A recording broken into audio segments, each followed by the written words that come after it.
realize that it could be anybody in our family, in our community, in our society, then we realize that it could be any one of us ourselves. I think that one of the issues that comes up here is the fact that there's a natural reaction, a natural urge to protect oneself against anything dangerous and deadly, and that's normal. And I think that our reaction to AIDS, our fear and our anxiety is normal.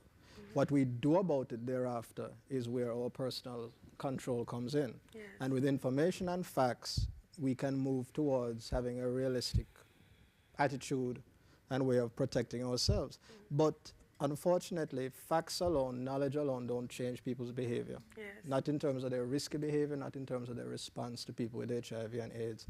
It is very often exposure, meaning social contact with somebody with HIV and AIDS, that makes us realize that although there's a natural fear of this deadly disease, if you sit with somebody, if you're around them, if you care about them, then you realize that those issues do not become as important, and you're able to relate to the person as an individual who happens to have HIV or AIDS. Right.